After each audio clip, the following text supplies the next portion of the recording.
नमस्कार, मैं B S Meena, सहायक आचार्य हिंदी, राजकीय महाविद्यालय बावनबास ऑनलाइन क्लासेज में आपका हार्दिक स्वागत करता हूं। प्रिय विद्यार्थियों, आज के इस वीडियो व्याख्यान में हम संचार माध्यम विषय पर चर्चा करेंगे। मोटे तौर पर संचार माध्यम को 3 भागों में विभाजित करके समझा जा सकता है। नंबर 1 परंपरागत माध्यम, नंबर 2 मुद्रित माध्यम और नंबर 3 इलेक्ट्रॉनिक माध्यम। संचार के परंपरागत माध्यम का उद्भव अनादिकाल में ही हो गया था। तब मानव संचार का अर्थ तक नहीं जानता था। सभ्यता के विकास से मुद्रण के आविष्कार तक परंपरागत माध्यमों से ही संदेश का संप्रेषण होता था। इन माध्यमों द्वारा संप्रेषित संदेश का प्रभाव समाज के साक्षर और निरक्षर दोनों तरह के लोगों पर होता था। इसके अंतर्गत धार्मिक प्रवचन, हरिकथा, सभा, गारी, गीत, संगीत, लोक संगीत, नृत्य, रामलीला, रासलीला, कठपुतली, कहानी, कथा, किस्सा, मेला, उत्सव, चित्र, शिलालेख, ऐसे बहुत से परंपरागत संचार माध्यम हैं जिनसे मनुष्य बहुत कुछ सीखता था। उसके विचार, उसकी भावनाओं का आदान प्रदान होता था। मुझे लगता है कि आप में से बहुत से लोगों ने रामलीला तो देखी होगी। अभी भी रासलीला और रामलीलाओं का मंचन होता है। यज्ञ जो आयोजित होते हैं वहाँ पर रामलीला और रासलीलाओं के आयोजन होते हैं। तो इन माध्यमों से, इसके अलावा जो चित्रकारी होती थी दीवारों पर, लोक संगीत होता था, लोकगीत होते थे, आपके हरिकथाएँ होती थी, धार्मिक प्रवचन होते थे, उन सब ये सारे के सारे जो है बहुत परंपरागत संचार के साधन हैं। और एक लंबे समय तक इन्हीं साधनों के माध्यम से, इन्हीं संचार माध्यमों से मनुष्य का आपस में मनोरंजन होता था, विचार विनिमय होता था, किसी विषय पर चर्चाएं होती थी। तो ये संचार का सबसे प्राचीन माध्यम है। इसके अलावा जो खेलकूद होते थे, दंगल कुश्तियाँ होती थी, प्रतियोगिताएं होती थी, तो वे भी एक तरीक़ा से परंपरागत संचार माध्यम ही थे जिनसे सहज और स्वस्थ मनोरंजन होता था मनुष्य का। अब हम बात करते हैं मुद्रित माध्यम पर। तो जर्मनी के जॉन गुटेनबर्ग ने टाइप का निर्माण किया, जो मुद्रण, प्रिंटिंग प्रेस का आधार बना। मुद्रण के आविष्कार के बाद संचार के क्षेत्र में क्रांति आ गई। हालांकि इससे पूर्व हस्तलिखित पत्रों के माध्यम से सूचना संप्रेषण का कार्य प्रारंभ हो चुका था, लेकिन इसकी पहुंच कुछ सीमित लोगों तक ही सीमित थी। मुद्रित माध्यम के प्रचलन के बाद संचार को मानव पर लग गए। आरंभ में मुद्रित माध्यम के रूप में केवल पुस्तक का प्रचलन था, किंतु बाद में समाचार पत्र, पत्रिका, पंपलेट, पोस्टर इत्यादि मुद्रित माध्यमों के रूप में संचार का कार्य करने लगे। वर्तमान समय में भी शिक्षित जनमानस के बीच मुद्रित माध्यमों का काफ़ी प्रचलन है। मुद्रण तकनीक के क्षेत्र में लगातार हो रहे विकास ने मुद्रित माध्यमों को पहले की अपेक्षा काफ़ी अधिक प्रभावी बना दिया है।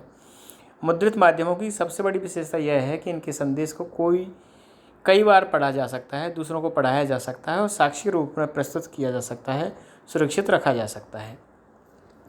यदि आप शुरुआती तौर के अखबारों को देखेंगे, उनकी प्रिंटिंग देखेंगे, उनका पेपर देखेंगे, तो तब में और आज के कलर्ड जो रंगीन पत्र आते हैं, रंगीन मैगजीन्स आती हैं, उनका पेपर आप देखिए तो कितना परिवर्तन हो गया है। तो मुद्रित माध्यम संचार का एक सबसे बड़ा माध्यम है और जिससे हम सबकी शुरुआत होती है, सुबह होती है, हम प्रातःकाल अखबार पढ़ना चाहते हैं, तो वो संचार का सबसे बड़ा मुद्रित माध्यम ही है, जिसमें हम खबरों से रूबरू होते हैं और हमें बेसब्री से उसका इंतज़ार होता है। इसके अलावा पाक्षिक, वार्षिक, मासिक, त्रैमासिक पत्रिकाएं आती हैं और उन पत्रिकाओं के माध्यम से भी हमें देश विदेश की या किसी विषय विशेष पर आलेख प्राप्त होते हैं, किसी विषय विशेष की जानकारी प्राप्त होती है।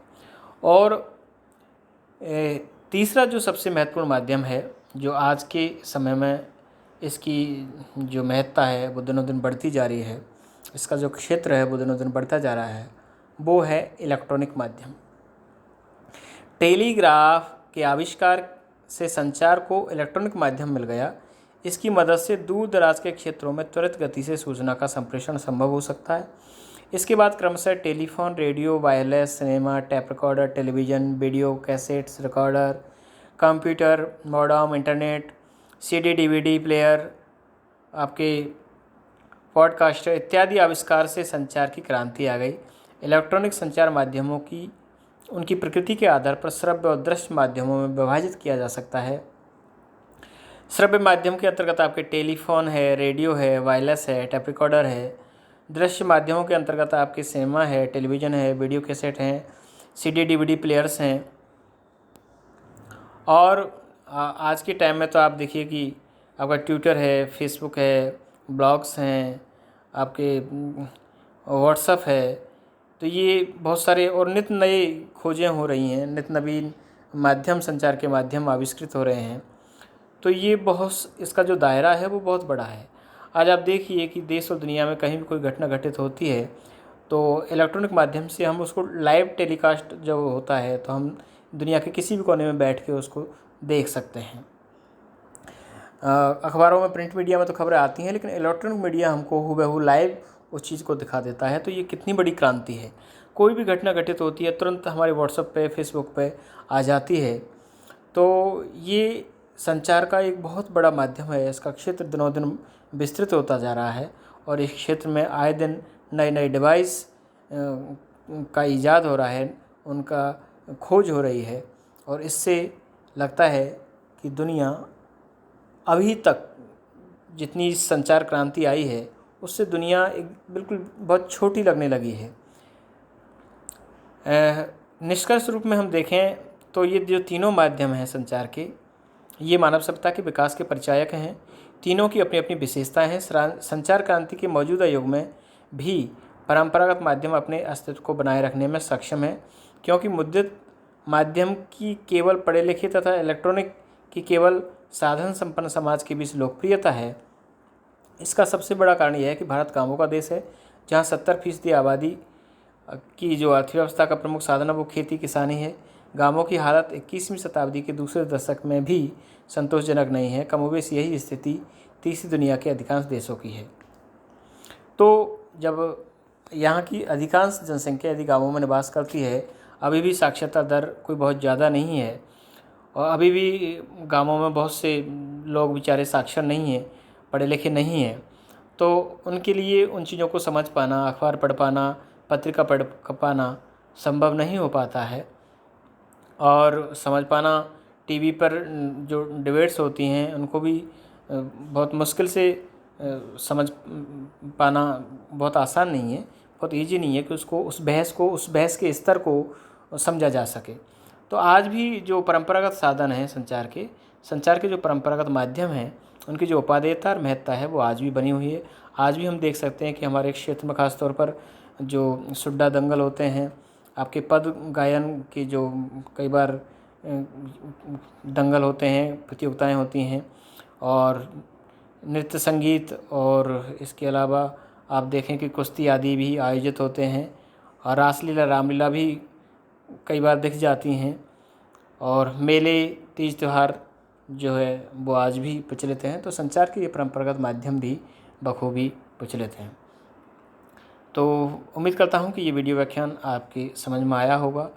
जैसा मैंने आपको शुरुआत में बताया था कि प्रयोजनमूलक हिंदी दरअसल हमारे दैनिक जीवन से जुड़ी हुई जो चीज़ें हैं उन सभी को लगभग उन्हीं पर केंद्रित है। अब आप देखिए, टेलीविज़न आप रोज़ देखते हैं, रेडियो आप सुनते हैं, आप संचार के इन तमाम साधनों का किसी न किसी रूप में प्रयोग करते हैं या उसको किसी न किसी रूप में आप जानते हैं। तो बस इसी तरह की चीज़ें आपको इसके अंतर्गत पढ़नी है। हिंदी प्रयोजनमूलक जो हिंदी है, मैंने आपको शुरुआत में बताया था कि इससे आपको घबराना नहीं है। आपको शुरुआत में लगेगा कि ये सब हम हिंदी में क्या पढ़ रहे हैं, लेकिन ये हमारे जीवन का बहुत अनिवार्य अंग है, बहुत महत्वपूर्ण है और इसे हमको समझना चाहिए। आज के लिए इतना ही काफ़ी। आगे फिर किसी विषय को लेकर हम वीडियो व्याख्यान में आपके बीच उपस्थित होंगे। धन्यवाद।